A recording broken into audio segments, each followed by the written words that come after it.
जय हिंद दोस्तों, आज हम लोग उपस्थित हुए हैं पुनः अपने दूसरे टॉपिक को लेकर। तो आप लोग को हमारा वीडियो बहुत ज्यादा पसंद आ रहा होगा, तो आप लोग इसे लाइक सब्सक्राइब कीजिएगा। तो उतना ये बात बोलने के लिए भूल जाते हैं, लेकिन आप लोग थोड़ा मेहनत कीजिए, क्योंकि आप लोग को पता होगा कि जिस प्रकार से हमारा चैनल ग्रोथ कर रहा है वह सिर्फ आप लोगों का ही सपोर्ट के बदौलत हो रहा है। अन्यथा आज भी 180 घंटा पड़ा हुआ है और मोनेटाइज के अंतिम कगार पे है। वो आपको ईमेल भी हमको आ चुका है, सिर्फ आप कल इसको कर देंगे आराम से। उसके बाद फिर जो है कि बहुत सारा जो है कि मेहनत करेंगे और धीरे धीरे आगे निकलेंगे। सिर्फ आप लोग इसी तरह से प्यार देते रहिएगा। तो चलिए अब शुरू करते हैं आज का संविधान, जीके और इधर पढ़ेंगे स्टैटिक वगैरह सब। तो आप लोग ध्यान से जो है कि सुनने का प्रयास कीजिएगा, और जो भी नया नया क्वेश्चन है आप उसे अपने में नोट डाउन करने की कोशिश कीजिएगा, और जो है कि एक शॉर्ट नोट बनाइएगा, और किसी भी एग्जाम में घुसने से पहले आप उसे एक बार फास्ट रिकॉल कर लीजिएगा, तो आपका अधिकतर क्वेश्चन जो है आराम से बन जाएगा। तो चलिए अब शुरू करते हैं।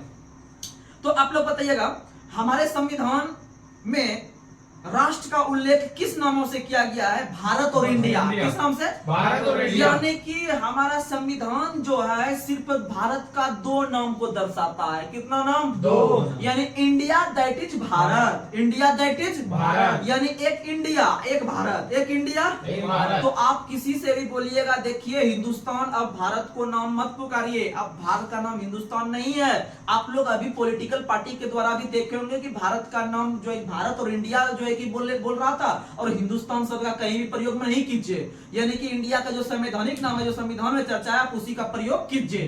तो याद रखिएगा कि भारत का नाम सिर्फ दो ही नाम है संवैधानिक नाम, और इसकी चर्चा अनुच्छेद 1 में है। अनुच्छेद 1 में, यानी अनुच्छेद 1 के अलावा और कहीं नहीं मिलता है आपको। भारत का जो संवैधानिक नाम है वो सिर्फ अनुच्छेद 1 में दो नाम मिलता है, एक भारत एक इंडिया, एक भारत एक इंडिया। हिंदुस्तान नाम इसलिए नहीं मिलता है कि हिंदुस्तान नाम जो है हिंदुस्तान को मुस्लिम इतिहासकारों ने दिया है। किसने दिया है? मुस्लिम इतिहासकारों ने दिया है। तो चलिए अब आगे बढ़ते हैं। अगला क्वेश्चन आप लोग को बताना है, भारतीय संविधान में किस देश से संसदात्मक शासन प्रणाली लिया है? ब्रिटेन से। कहां से लिया है? यानी जो इंडिया के अंदर शासन प्रणाली होगा या संसद में जो जैसे भी कानून वगैरह का निर्माण होगा, ये सब चीज हम लोग लिए ब्रिटेन से, क्योंकि ब्रिटेन ने ही भारत में विभिन्न प्रकार के नियम कानून बार बार भेजते थे अधिनियम बना के। इसीलिए संसदीय प्रक्रिया जो वो कहां से लिए हैं? ब्रिटेन से। और एकल नागरिकता भी कहां से लिए हैं? ब्रिटेन से। राष्ट्रपति का पद भी कहां से लिए?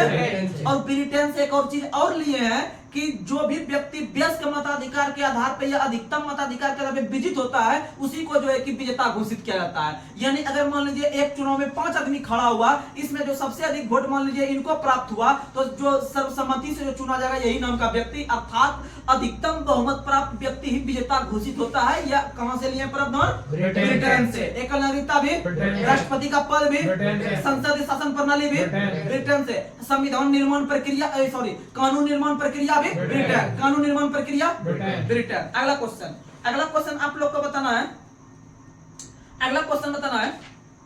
संसदात्मक शासन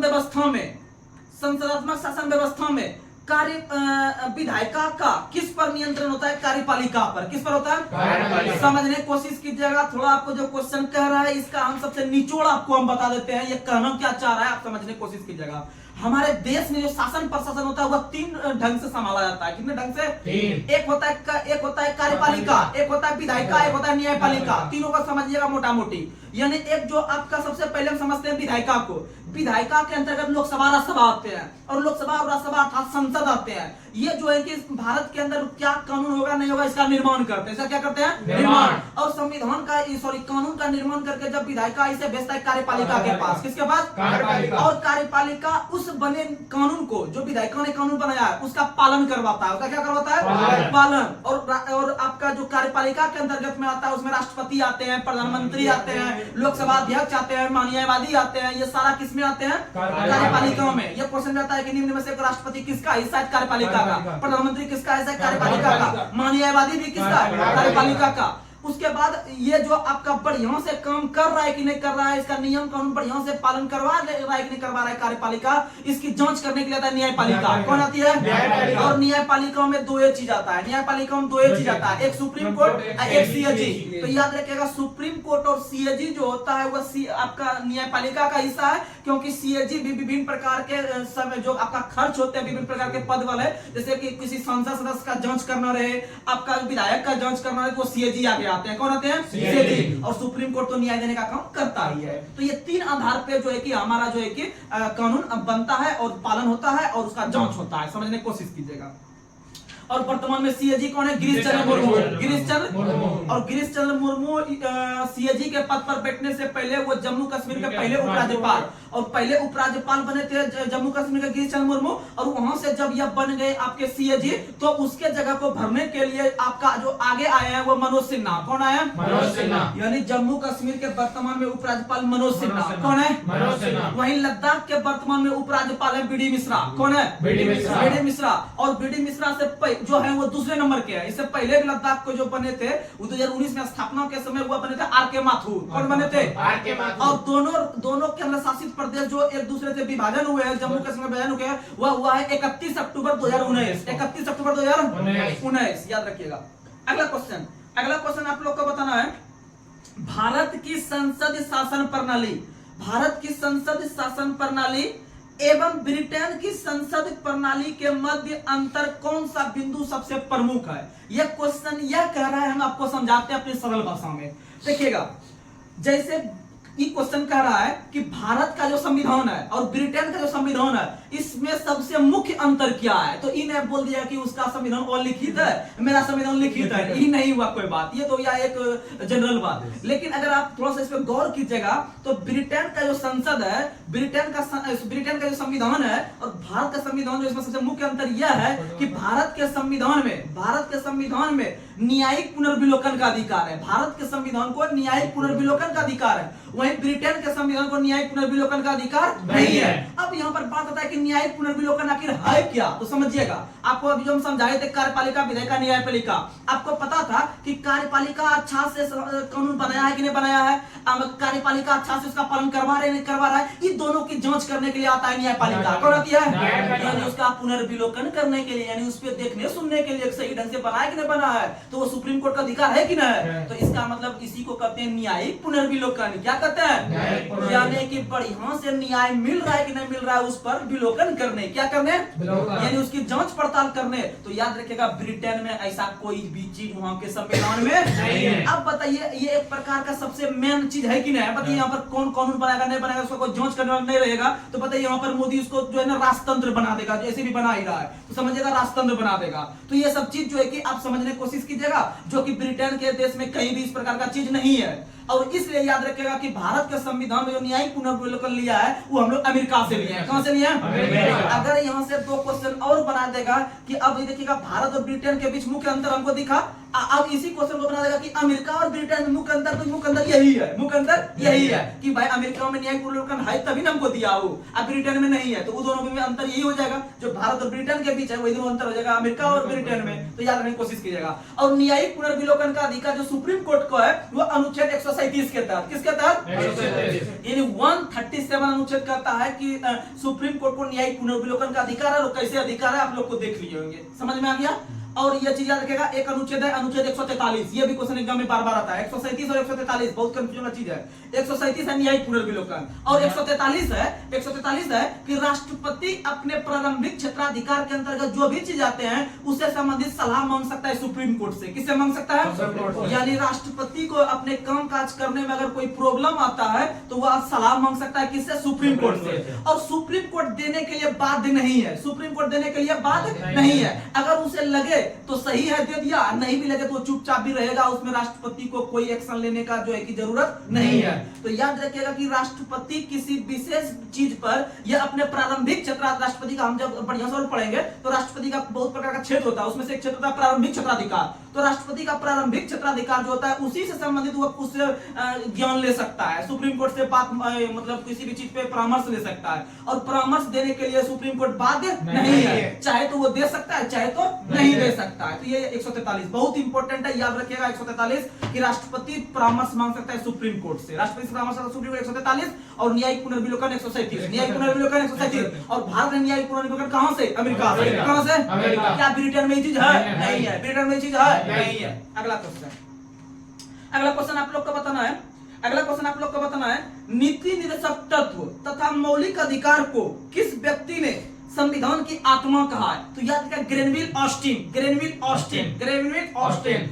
ऐसे हमारा भारतीय संविधान की आत्मा प्रस्तावना कहा जाता है, भारतीय संविधान की आत्मा प्रस्तावना कहा जाता है।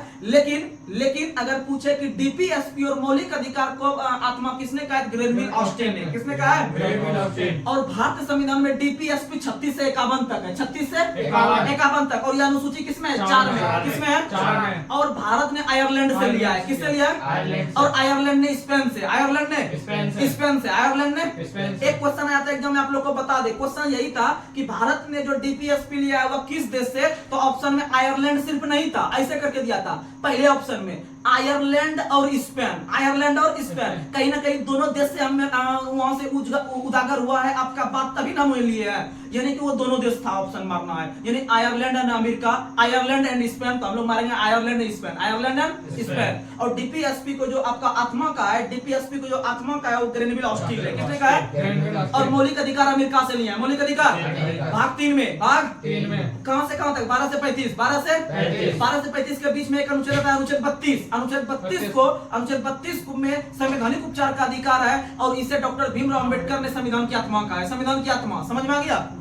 अगला क्वेश्चन, वर्तमान समय में कुल कितने अनुच्छेद है? वर्तमान समय में अनुच्छेद है 490 प्लस, 490 प्लस वर्तमान में अनुच्छेद है। वही अगर मूल संविधान देखते हैं, मूल संविधान कहने का मतलब है, मूल संविधान कहने का मतलब है जिस वर्ष हमारा संविधान लागू हुआ, 26 जनवरी 1950 को जैसे ही लागू किया तो उस समय 395 था। कितना था? 395 अनुच्छेद था उस समय, और अनुसूची 8 था और भाग 22 था। भाग कितना था? 22। वही अगर वर्तमान में देखते हैं तो वर्तमान में 490 प्लस अनुच्छेद हो गया है, और आपका 12 गो अनुसूची हो गया है, और आपका 25 भाग हो गया है, 25 भाग। और 25 भाग में से सबसे बड़ा भाग है 5, सबसे बड़ा भाग 5, सबसे बड़ा भाग 5। वही सबसे छोटा भाग 2, सबसे छोटा भाग 2, भाग 2 नागरिकता, भाग 2। और 5 में संघ, 5 में 6 में राज, 6 में राज, 7 खत्म, 8 में केंद्र शासित प्रदेश, 8 में केंद्र शासित प्रदेश, और 9 में पंचायत, 9 के को में नगर पालिका, 9 के को में नगर पालिका, और 9 के खो में सहकारी समिति, 9 के खो में, और 10 में SC ST, 10 में SC ST, 10 में 11 में केंद्र संबंध, 11 में 12 में वित्त, 12 में वित्त, 12 में वित्त, बो से 12 बो से वित्त, बो से 12 बो से, और 13 में जब 12 में जब हमको वित्त मिल गया, 13 में व्यापार, 13 में व्यापार, 14 में है विभिन्न प्रकार के आपका जितना भी आपका होता है, आपका करने का मतलब IAS हो गया, आपका राज्य लोक सेवाएं हो गया, विभिन्न प्रकार की सेवाएं, विभिन्न प्रकार की सेवाएं 14 में, यानी राज्य लोक सेवा और संघ लोक सेवाएं जो उल्लेख है भाग 14 में, भाग। और 14 का एक को भी आता है, 14 का को अधिकरण, 14 का को अधिकरण, 14 का को। अब 15 याद रखिएगा, बहुत इंपॉर्टेंट है, 15 निर्वाचन, 15 भाग 15 निर्वाचन, भाग 15 16 होता है कुछ वर्गों के हितों का संरक्षण, कुछ वर्गों के हितों का संरक्षण, जैसे SC ST OBC वगैरह को आरक्षण जो मिलता है नियोजन में, वो 16 में। किसमें मिलता है? 17 में राजभाषा, 17 में 18 आपातउपबंध, 18 19 प्रकीर्ण, 19 प्रकीर्ण, 20 संविधान संशोधन, 20 21 में अस्थायी संक्रमणकालीन, 21 में अस्थायी संक्रमणकालीन, अस्थायी संक्रमणकालीन 21। अब 22 में जो होता है आपका संविधान का रूपांतरण हिंदी में, संविधान का रूपांतरण हिंदी में। अगला क्वेश्चन आप लोग को पता है, राष्ट्रगान गाने में कितना समय? 52 सेकंड। कितना समय? 52 सेकंड। और राष्ट्रगान पहली बार 1911 में, पहली बार। और याद रखिएगा जो गाया गया था उसके अध्यक्ष थे रहमतुल्लाह सियानी। कौन थे? सॉरी 1911 में जो गाया गया था, 1911 में जो गाया था उसके अध्यक्ष जो थे वो बिशन नारायण धर थे। कौन थे? बिशन नारायण धर 1911 में। और वहीं आपका जो राष्ट्रगीत गाया गया था वंदे मातरम 1800 कब गया था? 1896 में, 1896 में ये भी कलकत्ता में गया गया था। इसके अध्यक्ष थे रहमतुल्लाह सियानी। उस दिन हम जुगाड़ दिए थे कि देखिएगा वंदे मातरम तनिक भारी सा पढ़ने में लगता है, सुजलाम सफलाम तनिक वो है, थोड़ा सा दिमाग माथा पे चल वाला काम है, इसीलिए उसका जो नाम है अध्यक्ष का वो भी थोड़ा सा घुमा के नाम है रहमतुल्लाह सियानी है, रहमतुल्लाह सियानी। तो उसी तरह जनगणमन थोड़ा सा ऐसे पढ़ देते हैं आराम से, नहीं हो जानते यो मुंह ऐसे कर देते हैं, 10 गो मिलके गाते हैं। तो इसीलिए याद रखिएगा, सिंपल है, और सिंपल में उधर बिशन नारायण धर सिंपल नाम है 1911 में, याद रखिएगा। और जनगणमन जब सिंपल है पढ़ने में तो इसको 52 सेकंड में पढ़ देते हैं। कितना सेकंड में? अब वंदे मातरम ज्यादा है इसीलिए 65 सेकंड। कितना सेकंड? अगला क्वेश्चन बताना है, भारतीय संविधान को किसके कारण, भारतीय संविधान को किसके कारण वकीलों का स्वर्ग कहा गया। भारतीय संविधान देखिएगा, क्वेश्चन पूछेगा निम्न में से किस देश के संविधान को वकीलों का स्वर्ग कहा जाता है, तो भारत का। क्या है? क्योंकि भारत का आदमी देखते होंगे बूढ़ा पुराना जो रहता है ना, वो झूठे का तिल का ताड़ जोड़ देता है, ठीक है, कुछ होना जाना है नहीं, उससे झूठे का तिल का ताड़ जोड़ रहा है। अर्थात उसी तरह से भारतीय संविधान में 389 सदस्य था उस समय जब संविधान सभा गठन किया गया था कैबिनेट मिशन की सिफारिश पर। तो 389 जो था सब उसमें बूढ़ा पुराना घुस गया था, झूठे बोला ना ये वाला नियम लाइए तब सही रहेगा, वो बोलता ना ये लाइए, अर्थात तिल का ताड़ जोड़ते जोड़ते 1 से लेकर 395 अनुच्छेद बना दिया। उसमें जब मन ने भरा तो 8 गो अनुसूची बना दिया, उसमें भी मन ने भरा तो 22 गो भाग बना दिया, यानी वो तिल का ताड़ कर दिया। क्या क्या? तिल का ताड़ कर दिया। तो इसका मतलब आप बोल सकते हैं कि अब विभिन्न प्रकार के जो भी आपके इतिहासकार हैं वो उन्हें बोलने का मौका दे दिया कि भाई तिल का ताड़ कर दिया, इसका मतलब यहाँ पर वकीले खाली भरा हुआ है, एक बड़का बड़का एडवोकेट भरा हुआ है। तो इसका मतलब वकीलों का स्वर्ग किसे कहा गया? भारत को। वकीलों का स्वर्ग भारत को। और काहे कहा गया? संविधान की जटिलता के कारण, संविधान की जटिलता के कारण, यानी बहुत लंबा था, बहुत लंबा था। अगला क्वेश्चन, अगला क्वेश्चन आप लोग को बताना है। अगला क्वेश्चन आप लोग बताइए, भारतीय संविधान अधिक कठोर तथा अधिक लचीले के मध्य एक अच्छा संतुलन स्थापित करता है। कहने का मतलब यह है, क्वेश्चन यह पूछेगा कि भारतीय संविधान है एक कैसा, अंशतः कठोर अंशतः लचीला, अंशतः कठोर अंशतः लचीला, यानी कुछ मामलों में वो कठोर को प्रदर्शित करता है, कुछ मामलों में वो जो है कि लचीला प्रदर्शित करता है, कुछ मामलों लचीला। तो ये एक टॉपिक है समझाने लायक, तो हम इसको जब टॉपिक में समझाएंगे बोर्ड पे तो वो समझ में आ जाएगा। तो समझिएगा, भारत का संविधान कुछ मात्रों में लचीला है, कुछ मात्रों में कठोर है। तो ये क्वेश्चन एग्जाम में हूबहू डेली बार पूछा गया है कि भारत का संविधान है अंशतः कठोर अंशतः लचीला। आखिर ये दोनों के मध्य सामंजस्य को स्थापित करता है कि भाई जो ज्यादा गलत काम करेगा उसके प्रति हम कठोर कार्रवाई करेंगे, जो नॉर्मल काम करेगा उसको हम सजा माफ कर देंगे। तो इसका मतलब किसी कभी ना कभी जो सामंजस्य को स्थापित कर रहा है। तो यह बोलने वाला व्यक्ति था केसी वियर, केसी वियर। और पंखा का आविष्कार करता था व्हीलर, पंखा का आविष्कार करता व्हीलर। लेकिन आपका कठोर और मुलायम के बीच जो संतुलन स्थापित कर रहा है केसी वियर, याद रखिएगा। अगला क्वेश्चन आप लोग को बताना है, भारत एक अर्ध संघात्मक राज्य है, या किसने कहा है? केसी वियर ने, केसी वियर, यानी दोनों आधा आधा बात किया है, दोनों आधा आधा, उधर कठोर और इधर मुलायम, आधा आधा बात किया। इधर आपका अर्ध संघात्मक यानी आधा संघात्मक जो बात कर रहा है ये कर रहा है केसी वियर ने। किसने कर रहा है? केसी वियर। अगला क्वेश्चन आप लोग को बताना है, आप लोग को बताना है, भारत में राजनीतिक सत्ता का प्रमुख स्रोत कौन होता है? जनता। भारत में राजनीतिक सत्ता का प्रमुख स्रोत कौन होता है? जनता। राजनीतिक का मतलब हो गया कि भारत के संविधान में राजनीति के अंतर्गत भारत की जनता को अधिकार दिया गया है कि वह प्रधानमंत्री चुनकर किसे बैठाए, राष्ट्रपति को भी चुनकर किसे बैठाए, यह अधिकार है जनता को। किसको अधिकार है? जनता। इसी के आधार पर जो है कि अब्राहम लिंकन का एक कथन था, अब्राहम लिंकन का एक कथन था जो कि वो था आपका मतलब कि क्या था उसमें, अब्राहम लिंकन का एक कथन था मतलब जनता से संबंध में, यानी कि जनता को जनता के लिए जनता के द्वारा ये जो कथन है वो अब्राहम लिंकन का है। तो ये कथन भी बहुत फेमस था कि भारत समस्त अधिकार जो है वो किसके अंतर्गत है? जनता के अंतर्गत। इन राजनीतिक व्यवस्था में किसके अंतर्गत है? लेकिन क्वेश्चन पूछेगा कि भारत में सबसे सर्वोच्च किसे माना गया है? संविधान। किसे माना गया है? यानी संविधान के ऊपर कोई भी नहीं है, सबको संविधान के नीचे रहकर काम करना पड़ेगा, चाहे राष्ट्रपति ही क्यों ना हो। क्या और राष्ट्रपति भी अगर संविधान के विरुद्ध काम करता है तो उसे भी महाभियोग प्रक्रिया के द्वारा हटा सकते हैं, अनुच्छेद 61 के तहत। अगला क्वेश्चन, कोई भी एक कथन आप लोग के पास रख रहे हैं, बहुत इंपॉर्टेंट है, हम लोग भारत वो हैं इसीलिए हम लोग को जानना जरूरी है, समझिएगा। एक कथन है कि कोई भी संविधान या किसी भी देश का संविधान कितना भी अच्छा क्यों ना हो उससे कोई मतलब नहीं रहता है। मतलब इससे है कि उससे सुचारू रूप से चलाने वाला व्यक्ति अच्छा होना चाहिए। तो यह कथन है डॉक्टर भीमराव अंबेडकर का। किसका कथन है? डॉक्टर भीमराव अंबेडकर का। अब समझिएगा, इन्होंने प्रकाशित कर रहा था इसको डीपीएसपी के संदर्भ में। क्यों कर रहा था? क्योंकि आप लोग को पता है कि डीपीएसपी जो सरकार के अधिकार को बढ़ाता है कि भाई डीपीएसपी हम आम आदमी के लिए लाए या नहीं लाए, ये आपका सरकार पर निर्भर है और इसके विरुद्ध हम कहीं भी सुप्रीम कोर्ट या हाई कोर्ट का शरण नहीं ले सकते क्योंकि वह अपरिवर्तनीय है। क्या है? अपरिवर्तित। अब यहाँ पर सरकार को क्या चाहिए, अभी नरेंद्र मोदी को क्या चाहिए कि अच्छा चीज हम लाए जो आम जनता के हित में काम हो, आम जनता के हित में काम हो। तो इसका मतलब वो लाएगा ही नहीं और यहाँ के आदमी का शोषण करेगा। तो बताइए ये हित में कम हो रहा है कि नहीं हो रहा है? हित में कम नहीं हो रहा है। तो इसका मतलब कहीं ना कहीं डॉक्टर भीमराव अम्बेडकर जो बोले थे सही बात बोले हैं कि भाई संविधान तो हमारा बोल ही रहा है कि अधिक से अधिक सरकार को देना चाहिए जो है कि आम जनता को,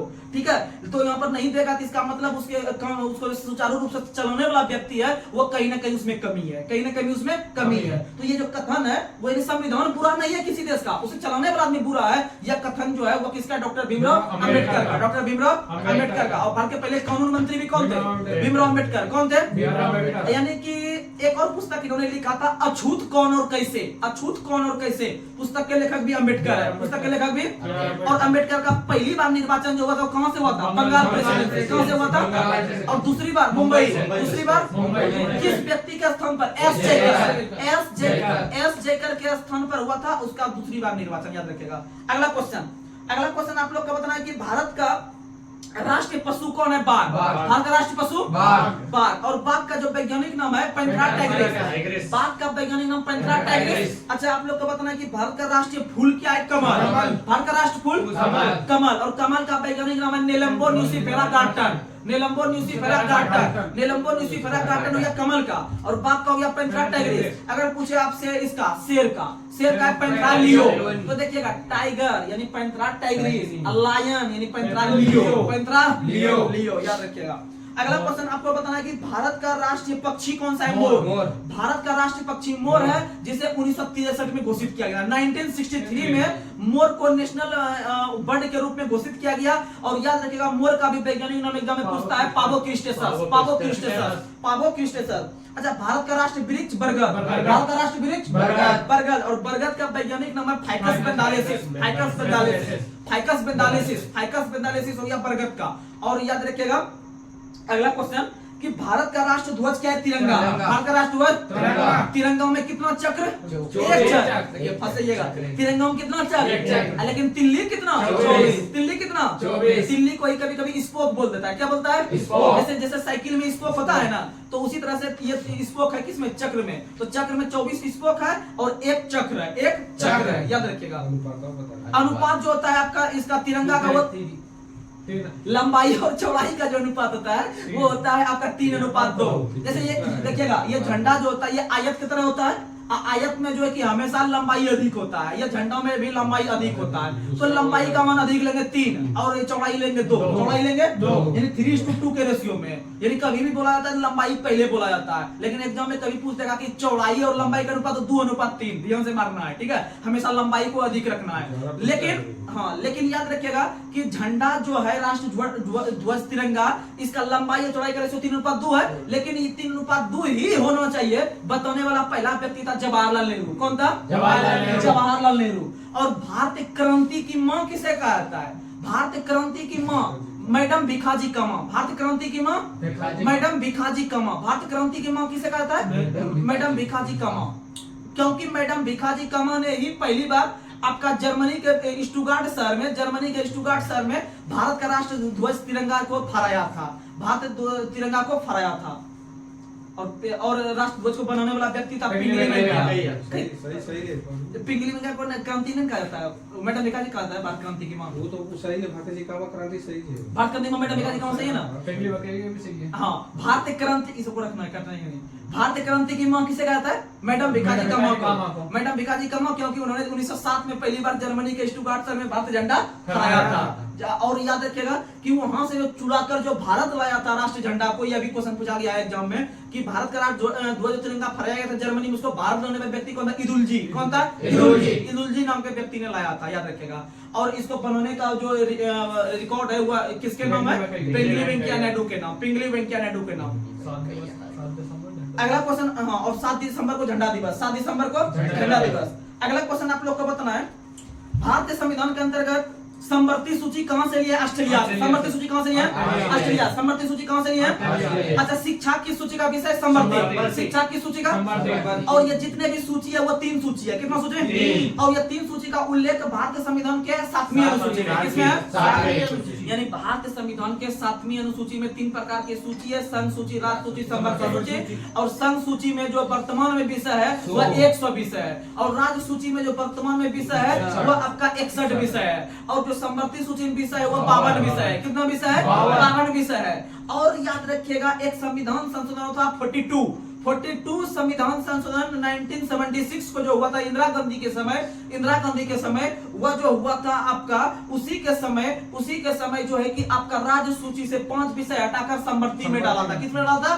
समवर्ती में डाला था। और इसीलिए जो है कि बहुत सारा संविधान संशोधन 42वां तक किया गया था, बहुत सारा चीज जोड़ा गया था, हटाया गया था। जैसे आपका पहली बार प्रस्तावना संशोधन किया गया था, 3 शब्द जोड़ा था। उसी तरह से आपका लोकसभा का कार्यकाल 5 से बढ़ाकर 6 वर्ष किया था, और उसी के तहत जो है कि आपका मूल कर्तव्य को जोड़ा गया है। तो ये सब चीज इतना जोड़ दिया 42वां में कि इसे लघु संविधान कहना पड़ा। क्या कहना पड़ा? लघु संविधान के नाम से 42वां 1976 को 42वां 1976 इतना अगर याद रखिएगा ना, एनटीपीसी में सर क्वेश्चन पूछा था कि 42वां संविधान 1976 के तहत मूल कर्तव्य को जोड़ा गया था। उस समय भारत के प्रधानमंत्री कौन थे? इंदिरा गांधी। पूछा था इंदिरा गांधी। अगला क्वेश्चन आप लोग को बताना है, आर्थिक नियोजन की सूची का विषय समवर्ती। आर्थिक नियोजन और समवर्ती सूची कहां से ली है? ऑस्ट्रेलिया। समवर्ती सूची ऑस्ट्रेलिया से। समवर्ती सूची याद रखिएगा, आपको बढ़िया से बता देते हैं, एक बार ध्यान से सुनिएगा। ये जो तीनों सूची है, अगर सीधा एग्जाम में पूछे कि भारतीय संविधान में वर्णित सूची कहां से लिए हैं तो 1935 के 12 शासन अधिनियम। लेकिन इसका अगर एक ब्रांच तोड़ के बोलेगा समवर्ती सूची कहां से लिए हैं? ऑस्ट्रेलिया से।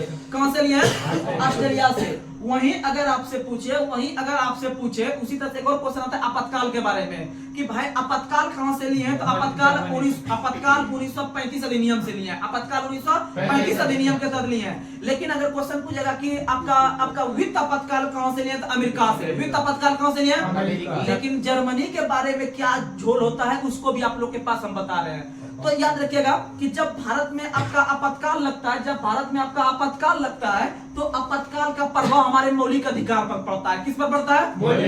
यानी कि जब भारत में आपातकाल लगता है तो उसका प्रभाव जो मौलिक अधिकार पर देखने जो पड़ता है, आपका देखने के लिए जो मिलता है, यानी भारत के अंदर में जब आपका आपातकाल लगा रहता है, आपातकाल का जब प्रभाव मौलिक अधिकार पर देखने के लिए मिलता है, तब इसका उल्लेख जो जर्मनी के बीमर से यानी आपातकाल पूछेगा तो 1935। आपातकाल का एक ब्रांच पूछेगा वित्त आपातकाल तो अमेरिका। अगर ये पूछेगा कि आपका जो है कि आपातकाल के दौरान जो मौलिक अधिकार पर प्रभाव पड़ता है जर्मनी से। कहां से पड़ता है? जर्मनी से। याद रखेगा। और आप लोग को बता दे कि जब भारत में राष्ट्र आपातकाल लागू होता है तो आपका अनुच्छेद 358 शुरू हो जाता है, कार्य करना शुरू कर देता है। देखिएगा, जब आपातकाल 352 वाला जब स्टार्ट हो जाता है भारत में, 352 राष्ट्र आपातकाल लागू होता है तो 358 अनुच्छेद 358 जो है कि अपने आप जो है कि लागू होता है। और जब 358 अपने आप लागू होता है तो वो अटैक करना शुरू करता है अनुच्छेद 19 पे। किस पे अटैक करना शुरू करता है? अनुच्छेद 19 पे। यानी अनुच्छेद 19 बंद हो जाता है। अनुच्छेद 19 बंद हो जाता है। और किसी भी स्थिति में अनुच्छेद 20 और 21 बंद नहीं होता है। किसी भी स्थिति में अनुच्छेद 20 और 21 बंद नहीं होता है। समझिएगा, जैसे आपातकाल लागू हुआ 358 कार्य करना चालू कर दिया। और जब 358 कार्य करना चालू कर दिया तो अनुच्छेद 19 पर इफेक्ट हो गया। अनुच्छेद 19 पर इफेक्ट। लेकिन जब राष्ट्रपति को लगे अगर ऐसा संभव हो कि उसके अलावा भी और कोई अनुच्छेद या कोई और मौलिक अधिकार को अगर बंद करना पड़ रहा है, जैसे अनुच्छेद 16, अनुच्छेद 17, तो इस सब को जब बंद करना पड़ेगा तो वह अनुच्छेद 359 का प्रयोग करेगा। किसका प्रयोग करेगा? समझ में आया? ये एक बार फिर से बता देते हैं कि जब राष्ट्र आपातकाल लागू होता है 352 वाला, तो 358 अनुच्छेद कहता है कि हम आगे आएंगे। कौन आगे आएंगे?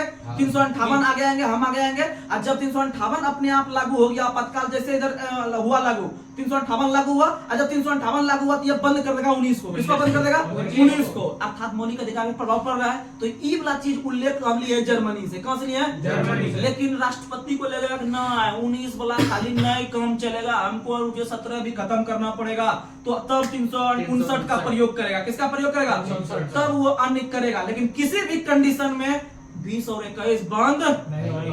चलिए अगला क्वेश्चन, 2-4 क्वेश्चन और देख लेते हैं।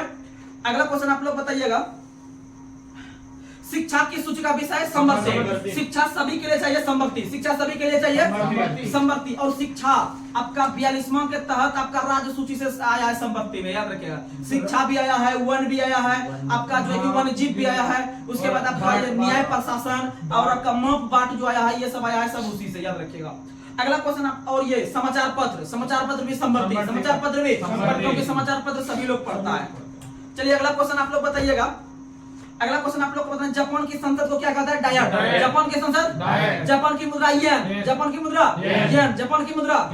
लेकिन लेकिन लेकिन लेकिन चीन की मुद्रा युआन, चीन की मुद्रा युआन, चीन की मुद्रा यानी बड़ा के साथ छोटा, छोटा के साथ बड़ा, यानी जापान बड़ा नाम है, चीन के मुकाबले जापान बड़ा नाम है, तो उसमें छोटा मुद्रा येन। अब वहीं अगर चीन का पूछेगा तो युआन, 3 अक्षर वाला, यानी 3 अक्षर के साथ 2 अक्षर वाला, 2 अक्षर के साथ 3 अक्षर वाला, क्योंकि जापान और चीन में बहुत कंफ्यूज करता है मुद्रा भी एक ही तरह का युआन और येन। देखिए भले भी बोलेंगे तो लोग को लगता है कि ये ज्यादा टाइम पास कर रहा है, टाइम पास नहीं कर रहे हैं, इसमें आपके दिमाग में वो हम कॉन्सेप्ट दे रहे हैं, कॉन्सेप्ट दे रहे हैं, क्योंकि जब एग्जाम में आएगा ना क्वेश्चन इस तरह का, वो दोनों ऑप्शन रहेगा एग्जाम में, तब उस समय जो है ना हक्का बक्का हो जाएगा, क्या फिर कलम जाएगा उस पे, येन पे जाएगा, फिर आएगा युआन पे, ऐसे ऐसे कीजिएगा, बस लास्ट में युआन मार दीजिएगा, होगा वहाँ येन, आ जा हो गया, कहानी खत्म। इसीलिए आप लोग को जुगाड़ दीजिए, जुगाड़े आपको एग्जाम में काम आएगा, क्योंकि उसमें माथा काम नहीं करता ज्यादा।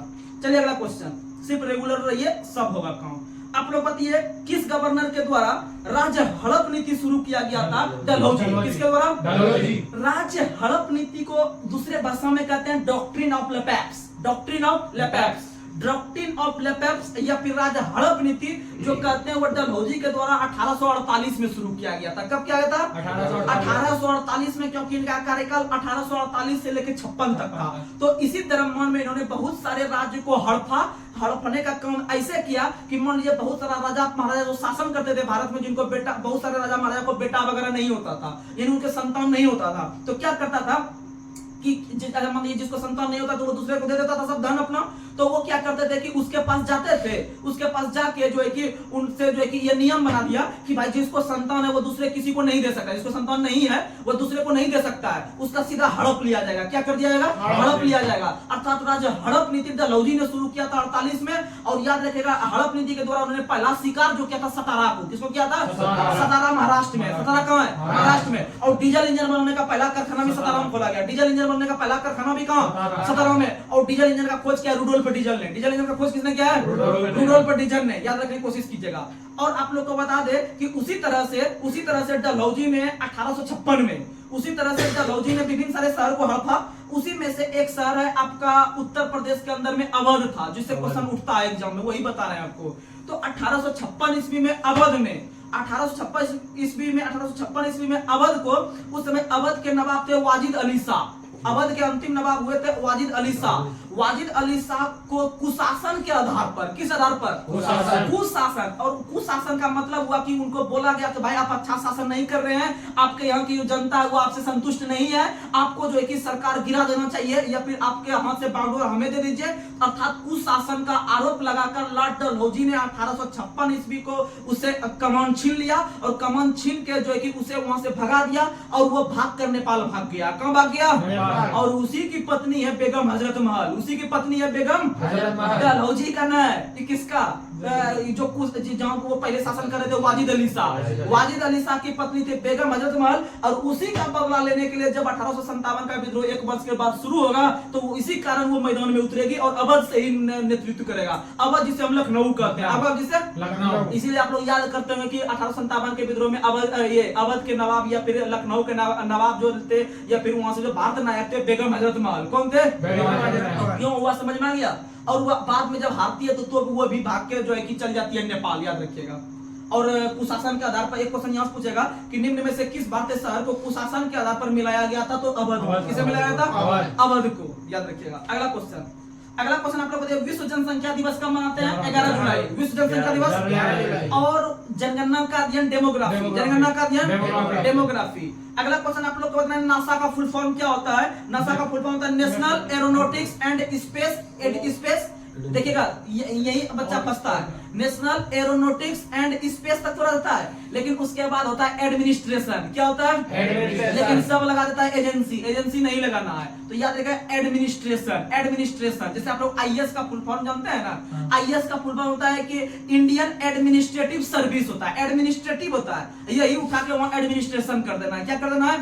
एडमिनिस्ट्रेशन। याद रखिएगा ये सब चीज होता है। और आईपीएस का फुल फॉर्म क्या होता है? Indian police service, Indian police service. अच्छा, डीजीपी का फुल फॉर्म क्या होता है? किसी भी राज्य में डायरेक्ट नहीं होता है, किसी भी राज्य में जो पुलिस विभाग का सबसे बड़ा अधिकारी होता है वो डीजीपी होता है। ठीक है, डीजीपी होता है। तो डीजीपी का फुल फॉर्म बताइए। डीजीपी का फुल फॉर्म होता है director general in police, director general in police. यानी डायरेक्टर जनरल इन पुलिस यानी कि पूरे पुलिस विभाग का वो डायरेक्टर है, पूरे पुलिस विभाग का वो क्या है? डायरेक्टर है। ठीक है, याद रखिएगा। चलिए अगला क्वेश्चन और आज का लास्ट सवाल। विश्व स्वच्छता दिवस कब मनाया जाता है? 5 मई। विश्व स्वच्छता दिवस 5 मई। आप लोग को बता दे, स्वच्छता जो होता है वो हमारे 5 उंगली मिलकर करता है, किसी भी चीज को स्वच्छ करता है। 5 को उंगली मिलकर, यानी स्वच्छ जैसे बोलेंगे कल से अगला दिन जैसे बोलेंगे स्वच्छता, तो का माइंड कम से कम इतना रिकॉल होना चाहिए कि वो 5 होगा डिजिट। क्या होगा डिजिट? 5। लेकिन 5 हाथ को हम लोग 5 उंगली को मलते हैं और साफ करते हैं, तभी हम लोग स्वच्छ होते हैं। तभी क्या होता है? यानी मुंह से ट्रिक लगाना है 5 मई। 5 मई स्वच्छता दिवस, 5 मई। और स्वच्छता से संबंधित विज्ञान जो शाखा कहलाती है हाइजीन। क्या कहलाती है? हाइजीन। यानी क्वेश्चन पूछा गया कि हाइजीन विज्ञान किससे संबंधित है? स्वच्छता से। किससे संबंधित है? स्वच्छता से। समझ में आ गया? उसी तरह साइकिल दिवस बताए थे 3 जून। साइकिल 3 जून, साइकिल 3 जून याद रखने की कोशिश कीजिएगा। हाँ, विश्व दूध दिवस 1 जून, विश्व दूध दिवस 1 जून। अरे इसी तरह धीरे सब याद होगा। ठीक है ना, सब याद होगा, उसमें कोई टेंशन लेने वाली बात नहीं है। आप लोग सिर्फ रेगुलर रहिए। और कैसे एग्जाम में जीके जीएस बनता है वो हमको पता है कैसे बनता है, सिर्फ आप लोग रेगुलर रहिए। ज्यादा नहीं, आप इतना दिन तक कहीं पढ़े होंगे जरूर, आप 1 से 2 महीना इस चैनल पर रहिए। अगर आपको अंतर नहीं प्रतीत हो गया तो फिर आप तब देखना छोड़ दीजिएगा। आज का लास्ट सवाल आप लोग कमेंट बॉक्स में कमेंट कीजिएगा कि 1980 ईस्वी में इंदिरा गांधी के द्वारा कितने बैंकों का राष्ट्रीयकरण किया गया था? कितने बैंकों का राष्ट्रीयकरण किया गया था 1980 ईस्वी में? आप लोग इसका जवाब कमेंट बॉक्स में दीजिएगा। और हमें जो है कि जब आप इसका जवाब देते हैं किसी भी क्वेश्चन का, तो हमें बहुत जो है कि प्रसन्नता फील होता है कि आप लोग ने मेरा वीडियो पूरा देखे और पूरा देखने के बाद आप इस क्वेश्चन का जवाब कमेंट बॉक्स में आके दिए। इसका मतलब आपका पढ़ाई के प्रति जो है कि बहुत ज्यादा जो है कि वो जिज्ञासा है। इसीलिए आप लोग जो है कि ध्यान से जो है कि इसे दीजिएगा और आपका रिप्लाई हम लोग जरूर देते हैं। या किसी भी क्वेश्चन में प्रॉब्लम आता है तो आप लोग कमेंट बॉक्स में दीजिए। सिर्फ आप लोग रेगुलर बने रहिए, तैयारी का जिम्मा मेरा है। और धीरे धीरे हम लोग मैथ रीजनिंग पर इस पे भी काम करेंगे और मैथ रीजनिंग भी आप लोग के लिए जो है कि बहुत ही अच्छा चीज लाएंगे। चलिए ठीक है, आज तक के लिए यही रखते हैं। धन्यवाद।